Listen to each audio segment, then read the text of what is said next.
नमस्कार मित्रांनो. कराग्रे वसती लक्ष्मी, करमध्ये सरस्वती, करमूले तू गोविंदम, प्रभाते करदर्शनम. आपल्या संस्कृत श्लोकाप्रमाणे आपण आपल्या कराचं म्हणजे हातांचं दर प्रत्येक दिवशी प्रत्येक पहाटे दर्शन घ्यावं असं सांगितलं आहे.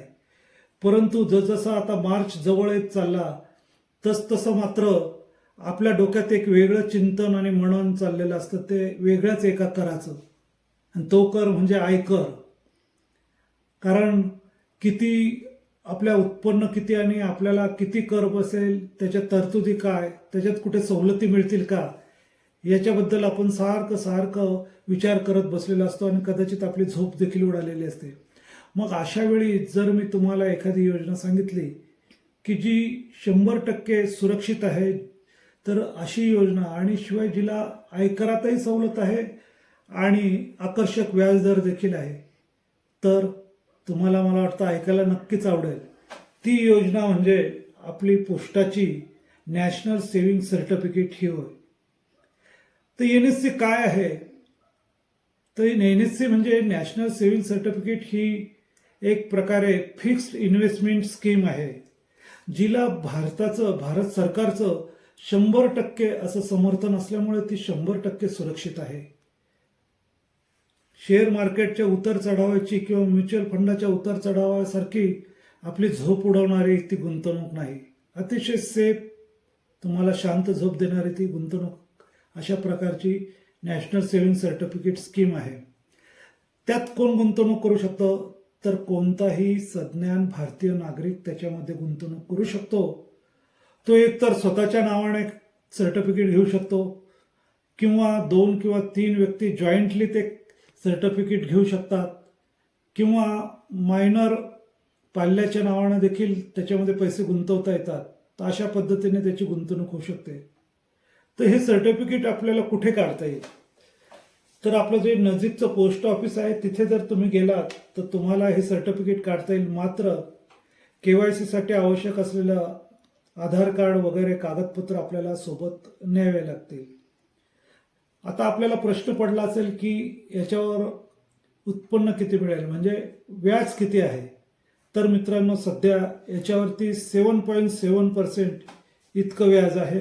मात्र एक लक्षात घ्या की भारत सरकार ते दर 3 महिन्याने रिवाईज करत असतं आणि मग अशा वेळी ते कमी जास्त होऊ शकतं. तर आपण गुंतवणूक करण्यापूर्वी पोस्टात जाऊन त्यावेळी व्याजदर किती आहे गुंतवणुकीच्या वेळी तो एकदा खात्री करून घ्या. तर आता आलं याची कालमर्यादा किती? तर याची कालमर्यादा आहे 5 वर्ष. तर याच्यामध्ये गुंतवणूक किती करता येईल? तर मित्रांनो, 1000 रुपयापासून आपल्याला गुंतवणूक सुरू करता येईल आणि त्या पटीमध्ये आपण कितीही गुंतवणूक करा, उच्च मर्यादा या गुंतवणुकीवर नाही, कितीही गुंतवणूक तुम्ही करू शकता. आता ज्याबद्दल आपण सुरुवातीलाच बोललो तो आयकर. तर या आयकरामध्ये काय फायदा आहे याच्यामध्ये गुंतवणूक केल्यानंतर? तर मित्रांनो, आयकराच्या ATCच्या अंतर्गत याला तुम्ही 1.5 लाखापर्यंत सवलत मिळते ज्यावेळी गुंतवणूक करता तेव्हा. आणि त्याचबरोबर जेव्हा तुम्हाला याच्यावरचं व्याज मिळतं तर ते व्याज रिइन्व्हेस्टमेंट म्हणून ट्रीट केलं जातं आणि त्या रिइन्व्हेस्टमेंट ट्रीट केलेल्या व्याजावर देखील ATC प्रमाणे तुम्हाला फायदा मिळतो. तर अशा प्रकारे 2 वेळा इन्कम टॅक्सचा फायदा या स्कीमला मिळत असल्यामुळे लोकांमध्ये ही अतिशय लोकप्रिय अशी योजना आहे. तर आता पुढचा प्रश्न असेल की 5 वर्षाची योजना आहे, आम्हाला मध्येच जर बंद करायचं असल्या काही प्रॉब्लेम आला तर? नाही मित्रांनो, 5 वर्षाच्या आत तुम्हाला बंद नाही करता येणार, कारण याचा लॉकिंग पिरियडच 5 वर्ष आहे. मात्र तुम्हाला कर्ज मात्र याच्यावरती मिळू शकेल त्यावेळी जर गरजच असेल तर तुम्ही जवळच्या बँकेमध्ये किंवा नॅशनलाइज बँकेमध्ये जाऊन तुम्ही हे गिरवी ठेवू शकतात, गहाण ठेवू शकतात, प्लेज करू शकतात आणि त्याच्यावर मिळणारं जे काही कर्ज आहे त्याच्यातून आपली निकड भागू शकतात. परत तुम्हाला प्रश्न असेल की हे बंद करता येईल का कोणत्या इतर कारणास्तव? तर बंद करता येतं फक्त 2 कारणास्तव. ते म्हणजे जर ज्या व्यक्तीने पैसे गुंतवलेले आहेत त्याचा जर मृत्यू झाला तर मात्र नॉमिनीला हे सर्टिफिकेट मोडता येतं किंवा बंद करता येतं. तसंच जर कोर्टाची ऑर्डर असेल काही कारणास्तव, कोर्टाची टाच वगैरे आली असेल किंवा काही कारणास्तव तर मात्र हे सर्टिफिकेट मोडता येतं.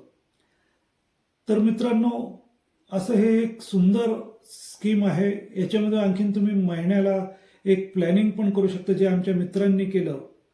ते म्हणजे तुम्ही दरमहा एक सर्टिफिकेट जर घेत गेला तर 5 वर्षांनी तुम्हाला दरमहा एक प्रकारे उत्पन्न मिळण्याची सोय निर्माण होते. म्हणजे एक प्रकारे तुम्ही पेन्शन किंवा दरमहाचं उत्पन्न मिळणारे एक प्लॅनिंग करू शकतात. मात्र हे प्लॅनिंग करताना एक गोष्ट लक्षात घेतली पाहिजे की दरमहा तुम्हाला सर्टिफिकेट घ्यायचं आहे. त्यामुळे तुम्हाला ज्या ज्यावेळी तुम्ही सर्टिफिकेटमध्ये गुंतवणूक कराल त्यावेळी पोस्टात जायचं आणि व्याजदर विचारून घ्यायचा, कारण तो एकच असेल हे सांगता येणार नाही. तर गुंतवणुकीच्या वेळी जो काही व्याजदर असेल त्यानुसार तुम्हाला पुढील 5 वर्षानंतर उत्पन्न मिळणार आहे. ही गोष्ट तुम्ही लक्षात ठेवली पाहिजे. तर मित्रांनो, जर तुम्ही लॉंग टर्म सेव्हिंगच्या शोधात असाल आणि अशी काही स्कीम तुम्हाला पाहिजे असेल तर नॅशनल सेव्हिंग सर्टिफिकेट तुमच्यासाठी आहे. मित्रांनो, ही स्कीम आणि आमचा हा व्हिडिओ जर तुम्हाला आवडला असेल तर कमेंटमध्ये जरूर लिहा, म्हणजे आम्हाला अशा प्रकारचे इन्फॉर्मेटिव्ह व्हिडिओ बनवण्यासाठी प्रोत्साहन मिळेल. जर तुम्हाला हा व्हिडिओ पसंत असेल तर निश्चितपणे लाईक करा, शेअर करा आणि आमच्या चॅनलला सबस्क्राईब करायला विसरू नका. धन्यवाद.